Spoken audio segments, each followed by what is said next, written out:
Reform Programme is an important element of the European semester. This is the annual cycle of enhanced economic and fiscal policy coordination at EU level. Each semester is commenced by the publication by the European Commission of the Annual Growth Survey, which identifies economic priorities for Member States in the period ahead. In April, Ireland, along with other Member States, submitted its national reform programme to the European Commission in conjunction with a Stability Programme update. The National Reform Programme provides an overview of structural reforms and policy actions underway, including in response to country-specific recommendations given to Ireland as part of the preceding year's European semester. It's coordinated by the Department of the Taoiseach with input from relevant departments and agencies. Stakeholders were consulted and submissions were received from 11 groups before the programme was finalised. The Joint Oireachtas Committee on European Affairs was also invited to share their views on the European semester. Ireland's National Reform Programme for 2018 reported on policies in place to respond to the main challenges and imbalances Ireland faces, including those identified in the 2018 country report published by the European Commission and Ireland's country-specific recommendations for 2017.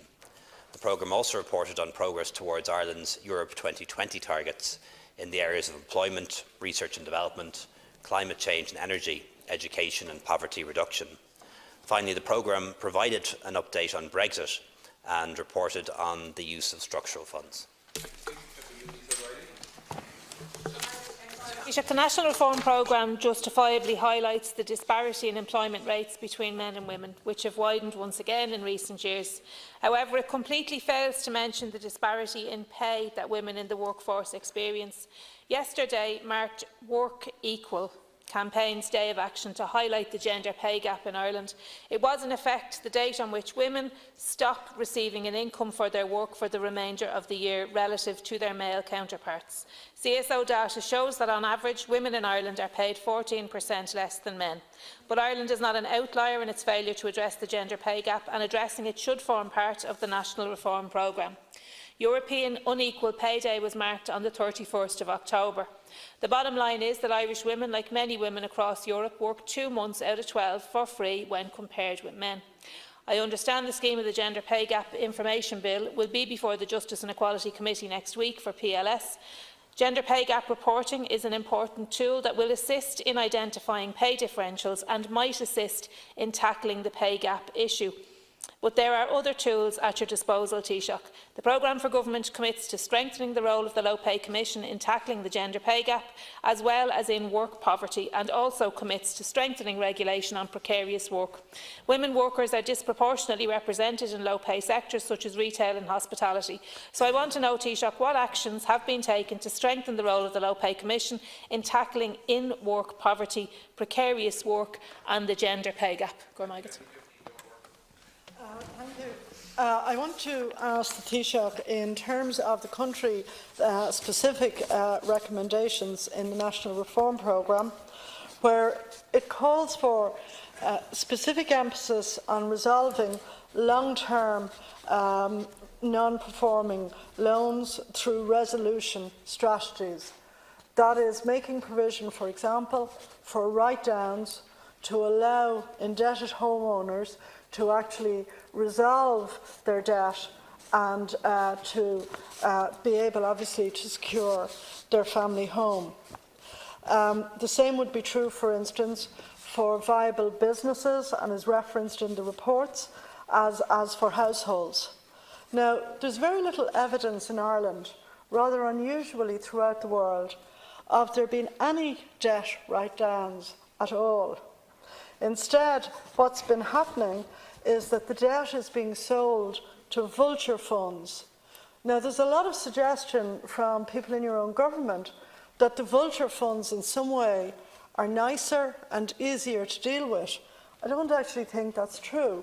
I think it's the principle of debt reduction to allow indebted people to get back into an arrangement with their owner, with their bank. Will you instruct AIB and the PTSB, for example, to deliver debt write-downs to their remaining customers in serious arrears? Billions of loans, as I said, have been sold to vulture funds at a steep discount. This is not being passed on to homeowners And the country-specific recommendations called for better targeted measures in terms of both tax expenditures and in terms of general government expenditures. Thank you very much. I'd like to know what your government is doing about that. Boyd Barrett.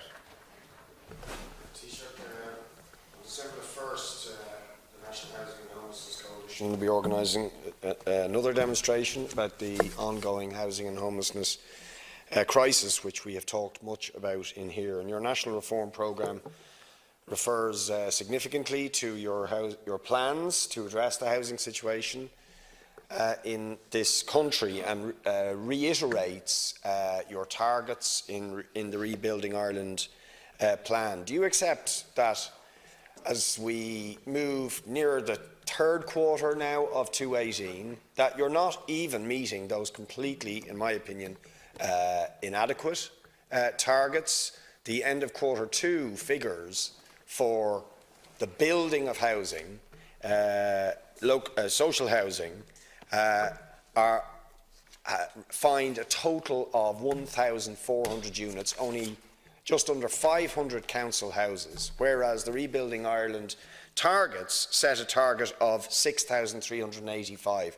So you are way below even the targets you set yourselves in Rebuilding Ireland, which I reiterate are totally inadequate compared to the numbers of people on housing lists and in homelessness emergency situations. So, do you accept that Rebuilding Ireland, even in its own terms, is failing, that what's in the National Reform Programme about it is simply not going to happen? And what are you going to do to address that? Deputy Moynihan.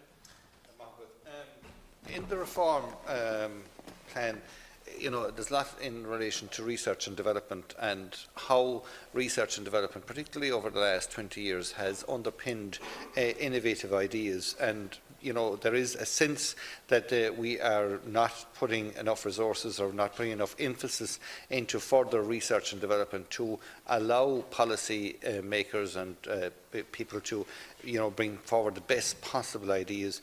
We've seen in relation to the Higher Education Authority major issues that have developed there or have been brought to the fore in relation to how they are going forward.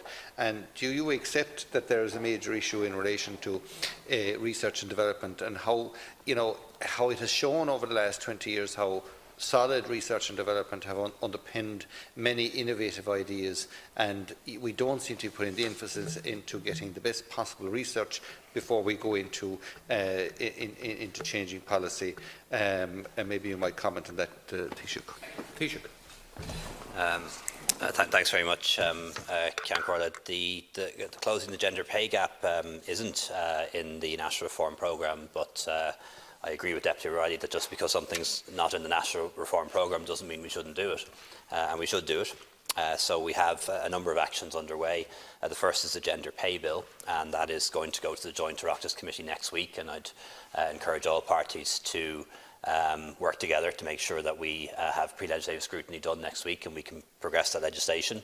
That legislation will require companies and employers with more than 250 staff initially, but being phased to about 50 or more to produce data on their gender pay gap so that we can see where it exists, and also enables us to drill down into it a bit more as to what the reasons are for gender pay gaps existing in different companies and among different employers, and there can be lots of different reasons. We've had equal pay for equal work since the 70s, but that's a different thing to gender pay, and very often it's because it's much harder for women to make their way up the promotional ladder. So you'll have in higher education institutions, for example, 50% of lecturers are women, but when you go up to professor level, it's only 25%. You'll see that across the public service. You'll see it in companies as well. So we need to push the promotion of more women in the workplace. Deputies will be aware of the package of actions published by Minister Mitchell O'Connor only on Monday, and we need to be doing those kind of things really across all parts of the public sector and also in the private sector as well. And I'll be involved in an initiative in the next couple of weeks to encourage the promotion of more women to the boards of private companies, similar to what has been done in the UK, and we're all already making some good progress in that regard when it comes to state boards. Over 52% of people appointed to state boards last year through the past system were female, a majority for the first time, and over 40% of people now on state boards are women. Also, actions such as increases in the national minimum wage disproportionately benefit women because there are more women on the national minimum wage, and we'll have our fourth increase since 2011 kicking in January, and lots of other similar actions like that. On the whole issue of mortgage arrears, I had a chance to take a look at the central bank report on the code of conduct of mortgage arrears just the other day, and the percentage of people now in mortgage arrears of more than 90 days is 7%. You'll often have people who miss a payment, but those who are in mortgage arrears of more than 3 months, more than 90 days, is now down to about 7%. So we've seen a really dramatic fall in the number of people who are in mortgage arrears. Used to be 15 to 20%, now down around 7% now. And 120,000 mortgage loans have been restructured, and that's a considerable number of loans that have been restructured. Sometimes that means changing the term, sometimes that means a reduced interest rate, sometimes it means making it a split mortgage, other times it can involve write-downs as well. We should bear in mind that 93% of people are paying their mortgages and are meeting their payments, and many of them are struggling to do so as well, but they are meeting them. We still, though, have tens of thousands of families who are in mortgage distress, and we need to make sure that we put in place workable solutions for those families. And every circumstance is different, and no one size fits all. So in some cases it'll be restructuring of the loans, and there's lots of different ways to do that, as I mentioned. Reduced interest rates, longer terms. In some cases it may be write-downs. In some cases it may be people voluntarily surrendering the home that they own, or the home that they are mortgaging, to move to a smaller home that they're more able to afford the rent for or mortgage for. There are lots of different solutions, and you have to look at every case individually in that regard. It is not legal or lawful for me or the Minister for Finance to make directions to the commercial banks, even where we own a proportion or a significant portion of the shares.